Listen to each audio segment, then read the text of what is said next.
Hello viewers, আশা করি সকলে ভালো আছেন। এটি একটি ঘাসের জমি। এই জমিতে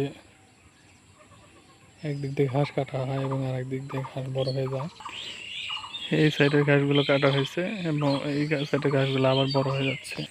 এই সাইডের ঘাসগুলো বড় আছে, এগুলো কাটা হবে। কাটার পরে আবার পরবর্তীতে এইগুলো বড় হয়ে যাবে, আবার এইগুলো কাটা হবে।